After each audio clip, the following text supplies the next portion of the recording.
मुआमरिया विद्रोह 1769 में मुआमरिया द्वारा किया गया विद्रोह असम के अहोम राजाओं की सत्ता के लिए एक प्रबल चुनौती थी। मुआमरिया निम्न जाति के किसान थे जो अनिरुद्ध देव की शिक्षाओं का पालन करते थे और उनका उत्थान उत्तर भारत में अन्य निम्न जातियों के समूहों के समान था। उनके विद्रोह ने अहोम को कमजोर किया और अन्य के लिए इस क्षेत्र पर हमला करने का मार्ग प्रशस्त किया। उदाहरणार्थ 1792 में दरंग के राजा कृष्ण नारायण ने विद्रोह कर दिया। इन विद्रोहों का दमन करने के लिए अहोम शासकों को ब्रिटिश सहायता की प्रार्थना करनी पड़ी। मुआमरिया ने भाटियापर को अपना मुख्यालय बनाया। रंगपुर एवं जोरहाट बेहद प्रभावित क्षेत्र थे। यद्यपि अहोम साम्राज्य ने स्वयं को विद्रोह से बचा लिया, लेकिन इससे यह कमजोर हो गया और बर्मा के आक्रमण के आगे घुटने टेक दिए तथा अंततः इस पर ब्रिटिश शासन का आधिपत्य हो गया। विजयनगरम के राजा का विद्रोह 1758 में अंग्रेजों और आनंद गजपतिराजु विजयनगरम का शासक ने संयुक्त रूप से उत्तरी सरकार से फ्रांसीसियों को बाहर करने के लिए एक संधि की। इस अभियान में वे सफल रहे, लेकिन अंग्रेजों, जैसा कि वे भारत में करते रहे, ने संधि की शर्तों को मानने से इनकार कर दिया। अंग्रेजों से निपटने से पूर्व ही आनंद राजू की मृत्यु हो गई। अवध में नागरिक विद्रोह। वजीर अली खान, अवध का चौथा नवाब, 1797 में अंग्रेजों की मदद से सिंहासन पर आसीन हुआ, लेकिन जल्द ही अंग्रेजों से उसके संबंध बिगड़ गए और अंग्रेजों ने उसके स्थान पर उसके चाचा सादत अली खान तार को आसीन कर दिया। अली खान को बनारस में पेंशन पर भेज दिया गया। हालांकि जनवरी 1799 में अली ने अंग्रेज रेजिडेंट जॉर्ज फ्रेडरिक चेरी की हत्या कर दी।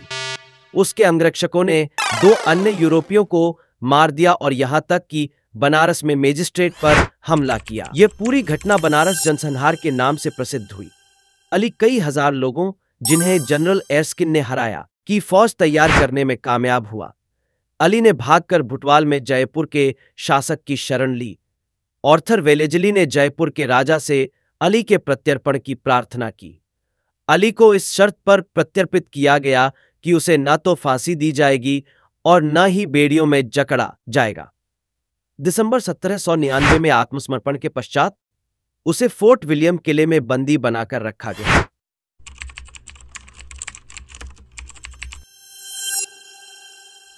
पलामू में विद्रोह, इसे चेर विद्रोह के नाम से भी जाना जाता है। बिहार के पलामू जिले में स्थानीय राजा एवं कंपनी के द्वारा जब जागीरदारों या चेरों से जमीन छीनी जाने लगी, तब वहां के जागीरदारों ने राजा एवं कंपनी के विरुद्ध विद्रोह शुरू कर दिया।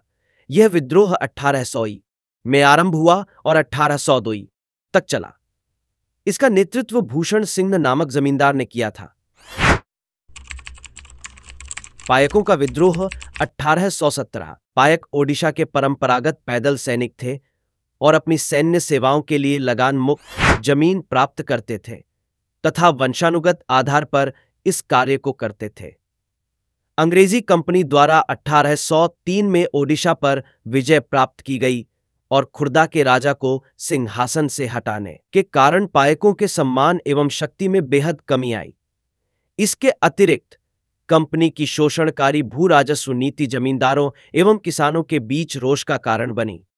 लोक करारोपण के कारण नमक की कीमतों में वृद्धि, स्थानीय मुद्रा समाप्त करने और करों का भुगतान चांदी में करने इत्यादि जैसे अंग्रेजी शासन के शोषणकारी कदमों से बुरी तरह प्रभावित थे। श्री जगबंधु विघाधर खुर्दा के राजा की सेना का सेनापति था। 1814 में जगबंधु के पूर्वजों के किला रोरांग की संपत्ति को कंपनी ने जबरन ले लिया। विद्रोह की चिंगारी उस समय भड़की जब मार्च 1817 में खोन लोगों का एक समूह गुमसुर से खुर्दा क्षेत्र में आ गया। स्थानीय पायकों ने, जो कि मुगलों एवं मराठों के विरुद्ध मोर्चा ले चुके थे, अंग्रेजों का प्रभावी प्रतिरोध किया और खुर्दा जैसे स्थानों पर उन्हें करारी मात दी।